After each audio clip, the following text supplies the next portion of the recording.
bienvenidos al canal de finanzasymarketing.com, consultor online.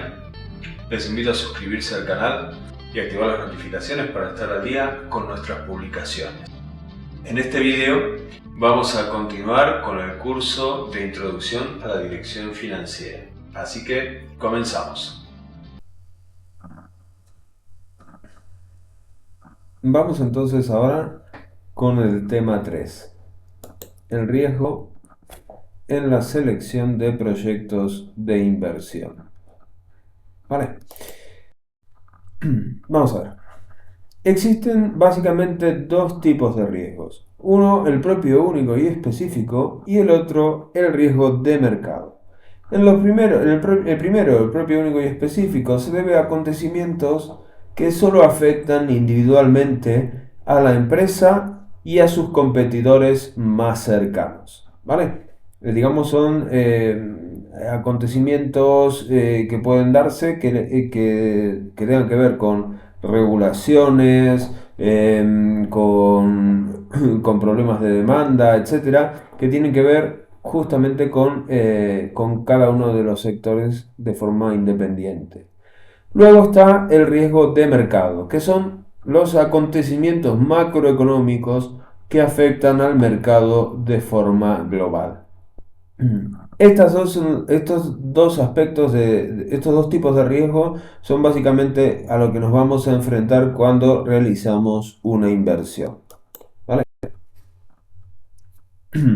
Bien, ahora, la medición del mismo se mide según la sensibilidad de la rentabilidad de las inversiones con respecto a las fluctuaciones del mercado en promedio, digamos, ¿no? Ahora vamos a ver cómo es que se determina esto.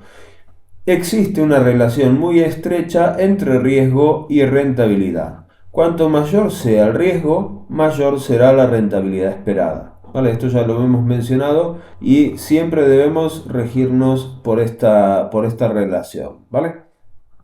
Bueno, ahora, mediante esta relación se constituye lo que se denomina prima de riesgo. ¿Vale? En definitiva, la prima de riesgo es la rentabilidad que yo espero por asumir un riesgo adicional. ¿Vale? En este caso estamos hablando contra el mercado, pero ya veremos que la prima de riesgo la podemos determinar prácticamente contra cualquier otra inversión, ¿no? Factores que influyen en la medición del riesgo de mercado, ¿vale? El riesgo del mercado, como dijimos, tiene que ver con acontecimientos macroeconómicos, ¿vale?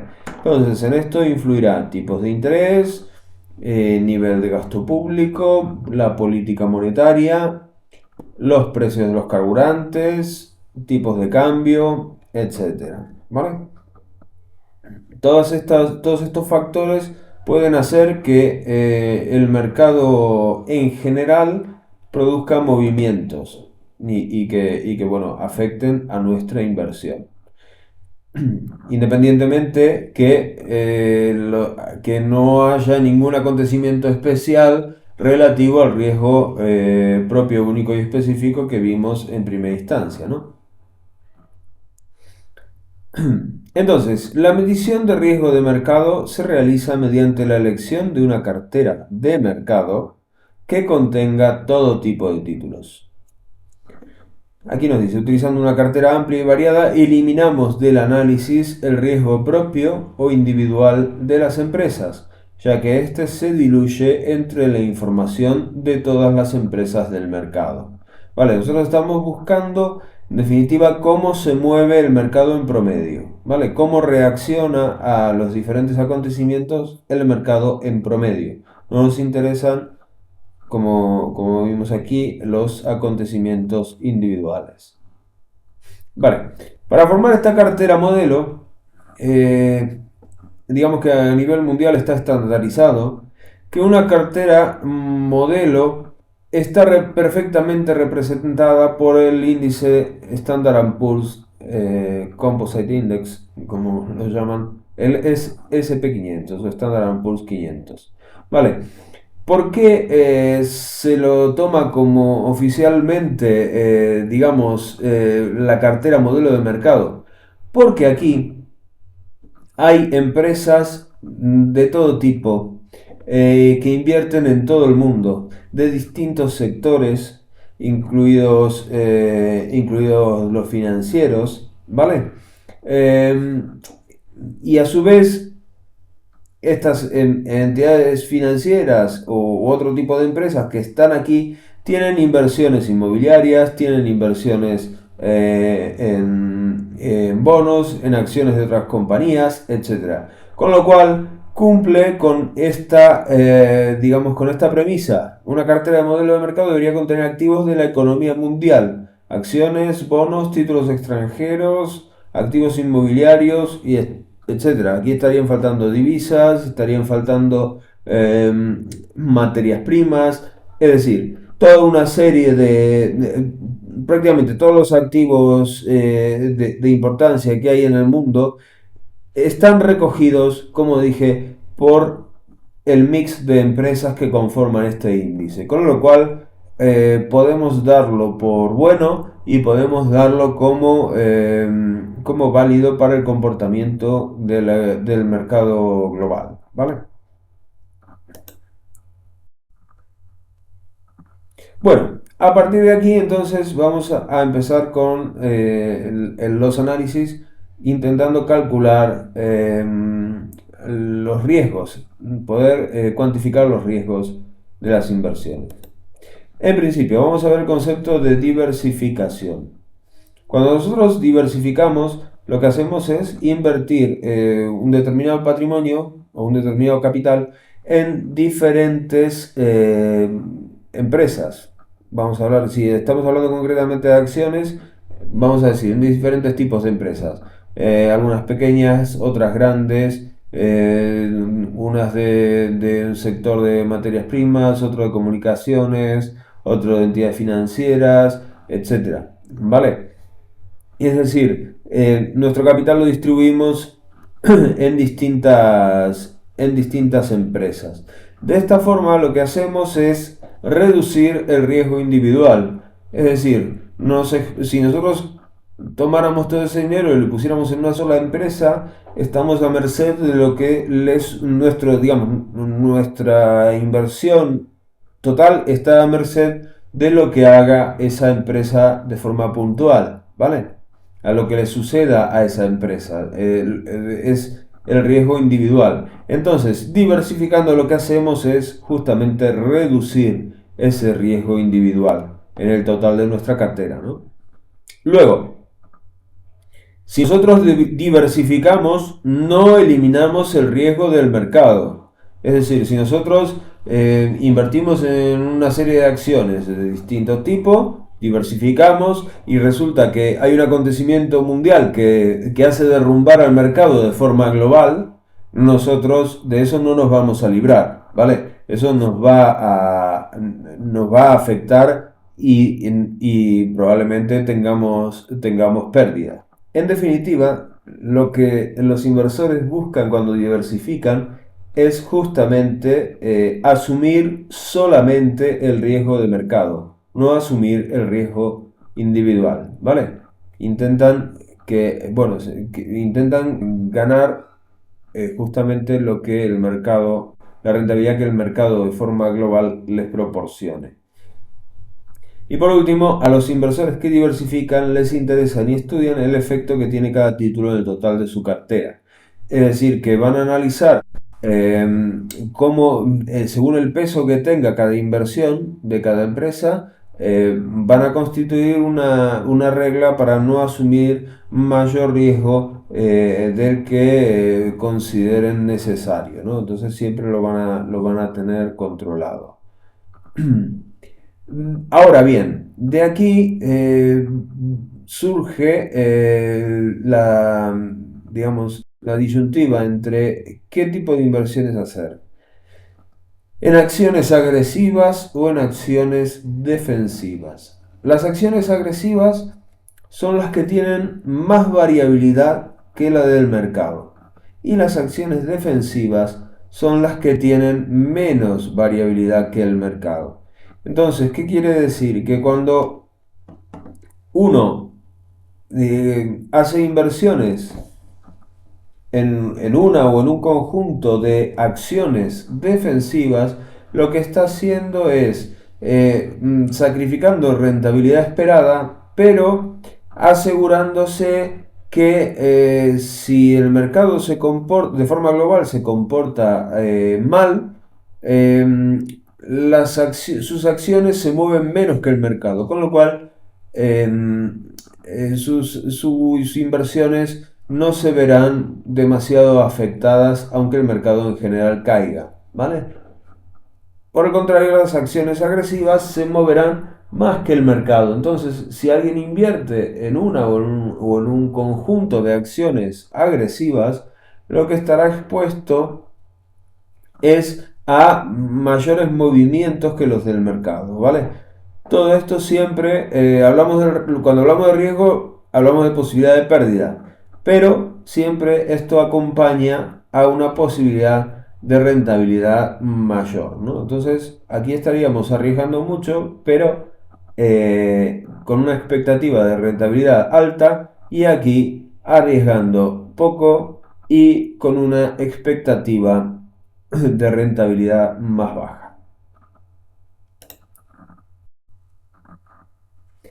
Bueno, la sensibilidad se mide con las betas, ¿vale? Ahora vemos cómo se determina, es el instrumento para medir el riesgo del mercado. Se obtiene comparando la rentabilidad de la empresa con la del mercado en un mismo periodo de tiempo. Y como definición es la pendiente de la recta de regresión que relaciona el promedio de los desvíos en la comparación de las rentabilidades. Vamos a verlo gráficamente para entenderlo de forma rápida. Aquí nos encontramos donde tenemos la medición de la rentabilidad de Amazon.com, contra la rentabilidad del mercado, ¿vale? Esto que vemos aquí son porcentajes, ¿vale? Esto que vemos aquí son porcentajes. ¿Y qué nos indica cada uno de estos puntos? Cada uno de estos puntos representa la rentabilidad en un determinado mes, ¿vale? En un determinado mes para el mercado y para Amazon, ¿vale? Entonces, vamos a suponer el mismo mes, lo tenemos aquí y tenemos aproximadamente un 8% de rentabilidad del mercado, cuando la rentabilidad de Amazon fue cercana al 11%, ¿vale? Aquí tenemos otro punto donde tenemos que un 5%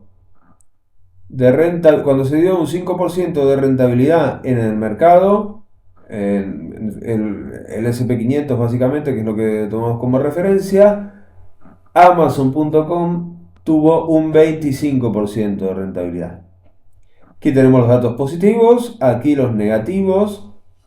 Y cuando introducimos toda la serie de datos en el tiempo, se genera la pendiente de la recta de regresión, ¿vale?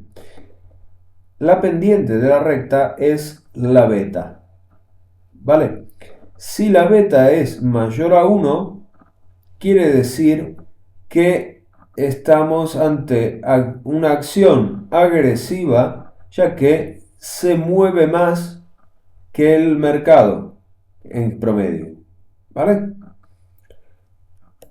Ahora vamos a ver aquí el gráfico de una acción defensiva, ExxonMobil, ¿vale? También comparada con el mercado, y vemos como cada punto tiene una concentración mayor. Ven como el gráfico es menos disperso que el otro, y cuando se calcula la pendiente nos da que es, digamos, aplanada, ¿vale? Esta pendiente, así con este comportamiento, es menor a 1, es decir, la beta es menor a 1, y nos está indicando que estamos frente a una acción defensiva.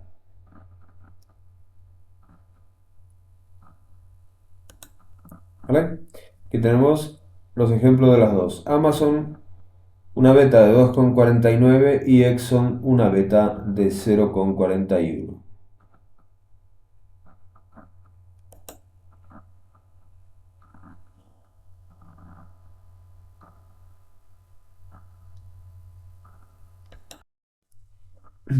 Bien.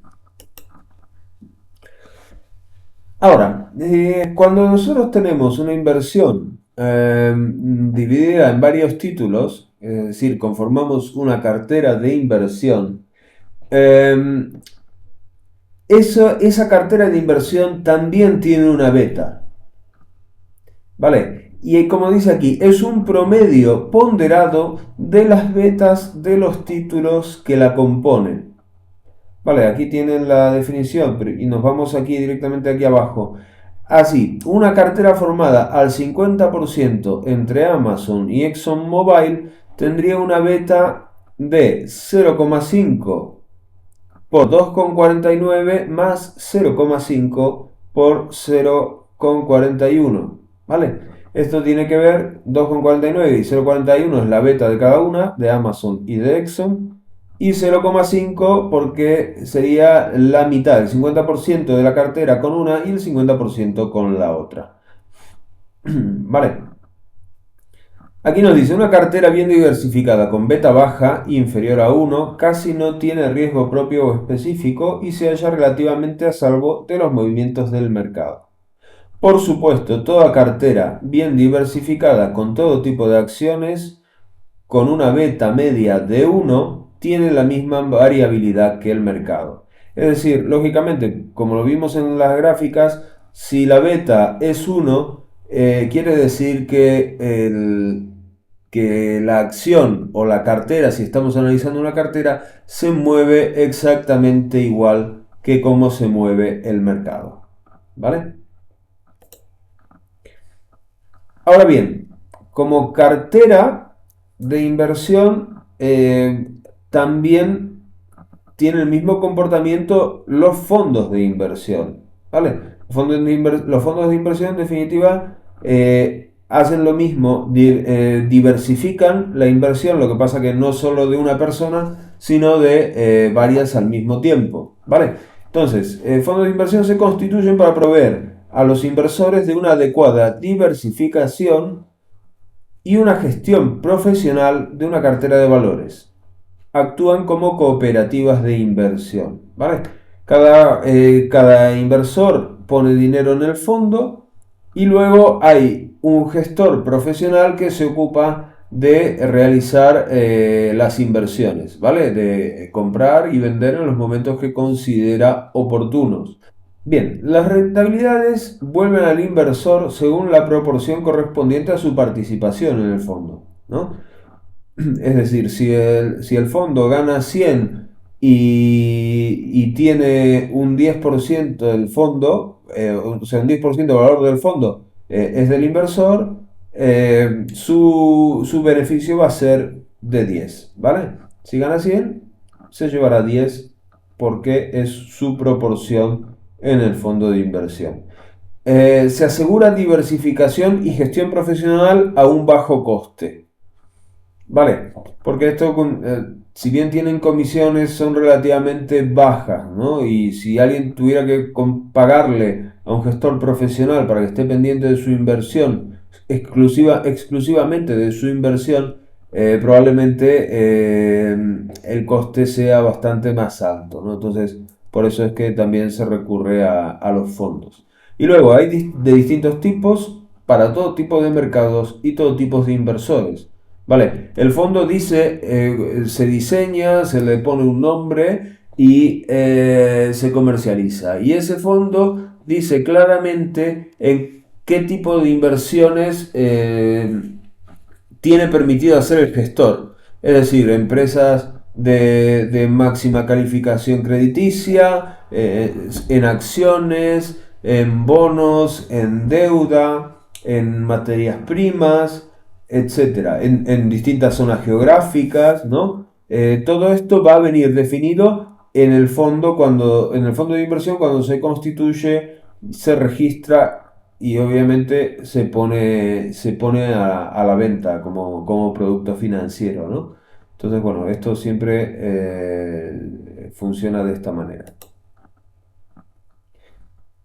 Bien, como vimos, el fondo de inversión en definitiva es una cartera, ¿vale? Estamos ante un fondo que tiene una beta de 0,74, es decir, que su variabilidad es menor a la del mercado en general, a la del SP500, como venimos mencionando. Pero, si vemos la gráfica, vemos la particularidad de que hay ciertos puntos que están bastante alejados, bastante dispersos, ¿vale? Más que dispersos, alejados del centro, ¿vale?